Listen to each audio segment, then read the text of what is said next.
everyone, kumusta? Maligayang Pasko sa inyo lahat.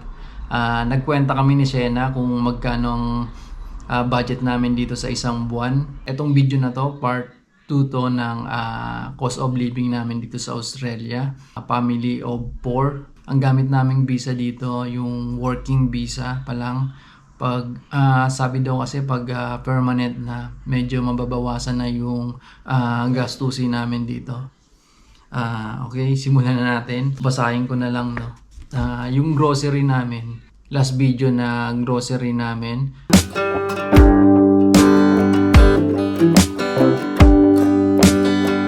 Pang 14 days na budget, 463.12. Ito times 2 natin para makuha natin yung monthly budget, 926.24. Sa gas naman, 3 months bago yun bayaran, 256.70.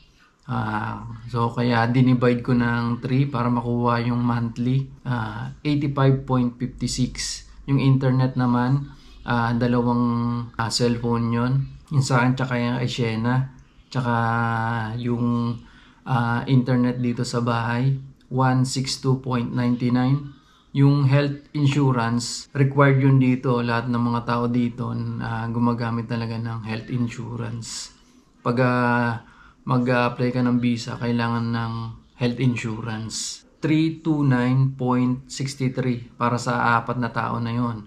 Para sa amin na yun lahat. Yung daycare naman, 967.48 every fortnight yon. Times na lang sa 2 para makuha yung monthly, 1934.96. Yung school naman ni Miguel, every month 328.30. Sinama ko na dito yung swimming class na binabayaran namin kasi napakahalaga yun dito kasi malapit nga dito sa beach ka. Tsaka uso dito yung play date. Katulad kahapon, inimbitahan si Miguel.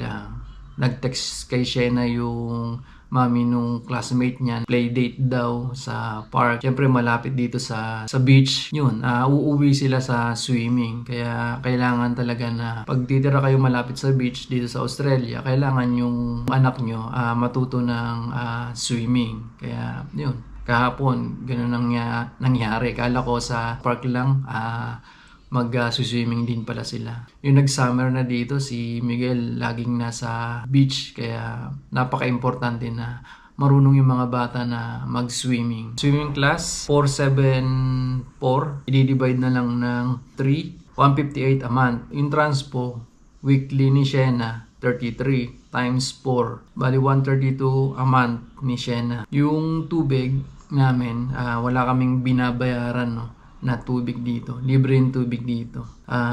Etong kuryente namin, 3 months namin itong binabayaran. 170.07. Divide natin sa 3 para makuha natin yung monthly.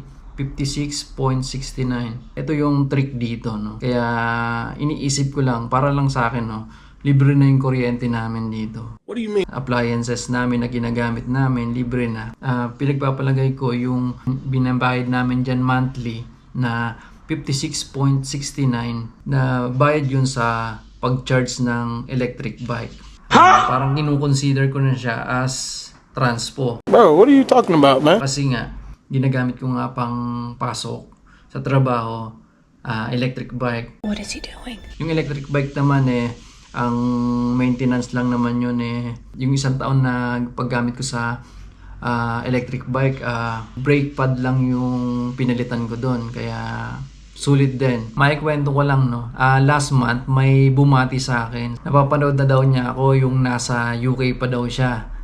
Ngayon pares kami ng lugar na pinagtatrabahuan, no, pero ibang department siya. Sabi niya nakikita niya daw akong palagi na pumapasok gamit yung electric bike. Ang pangalan niya Vic. Pag main road kasi mabilis dito sumakay ng bus. Pag doon, parang sa village, may matagal yung interval ng dating ng bus. Kaya gusto niya rin bumili ng electric bike. Ewan ko kung nanonood pa si Sir Vic sa akin, no? Kasi hindi ako madalas mag-upload. Sir Vic, sulit din yung electric bike, no? Kaya bili ka na. At tapos yung rent ng bahay namin, Ito yung pinakamahal, 620 weekly. Tumaas ng 25. Yeah, weekly yon.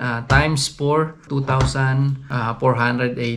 Itong budget na yan, hindi kasama dyan yung once o twice a week kumakain kami sa labas. Hindi nakasama yon. Hindi nakasama yung gastos namin sa bili ng gamit.